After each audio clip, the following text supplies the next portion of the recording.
Hello అండి. పోయిన వారం అయితే మేము బ్రహ్మంగారి మఠం అయితే వెళ్ళామండి. సో, వెళ్ళినంత దూరం అయితే సన్నగా తుప్పర్లయితే పడతానే ఉన్నాయండి. సో, మేము వచ్చినంత దూరం మాత్రం వర్షం పెద్ద వర్షమే లేదండి.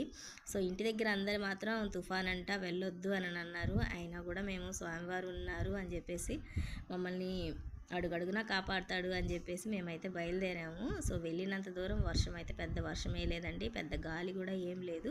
సో, ఈ దారి అయితే బ్రహ్మంగారు ఒక్క నైట్లో ఈ దారి తవ్వారంట అండి. సో, చూడండి, అందులోనే మేము వెళ్ళినప్పుడు వర్షం పడతా చిన్న తుప్పర్లు పడతా క్లైమేట్ ఎంత బాగుందో అండి. చల్లటి వాతావరణం, ఎక్కడ చూసినా పచ్చదనము, కళ్ళకి ఎంత ఇంపుగా ఉన్నిందో. ఇంకా ఇప్పుడు దారి దాటిన వెంటనే మనకి పోలేరమ్మ గుడి అయితే దర్శనమిస్తుందండి. సో, చూడండి, నేనైతే అక్కడ ఒక చిన్న క్లిప్ తీశాను, ఆ దారి త్రవ్విన చోట అయితే చూపిద్దామని. సో, ఇక్కడ నుంచే మనకి పోలేరమ్మ దేవస్థానం అయితే కనిపిస్తూ ఉంది చూడండి. సో, ఇప్పుడైతే అమ్మవారి దగ్గరికి అయితే వెళ్తున్నాం. మనం మఠంకి వెళ్ళినప్పుడు ఫస్ట్ అయితే అమ్మవారి దగ్గరికి వెళ్ళి అమ్మవారిని దర్శనం చేసుకొని ఆ తర్వాత అయితే స్వామి దగ్గరికి అయితే వెళ్ళాలండి.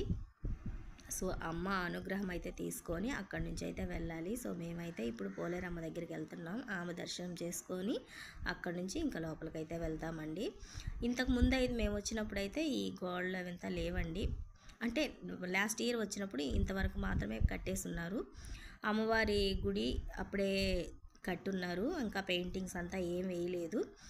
ఈసారి వచ్చినప్పుడు మాత్రం బాగా చుట్టుపక్కలంతా పెయింట్ అంతా వేసేసి చుట్టూ పొంగళ్ళు అవి వండుకునేదానికి రూమ్స్ అవన్నీ కూడా బాగా నీట్గా కట్టారండి. ఇంతకుముందు వచ్చినప్పుడు ఇదంతా లేదు. బయట అంతా కూడా మట్టి నేల. మేమైతే పొంగలు కూడా అక్కడే చెట్టు దగ్గర పెట్టుకున్నామండి.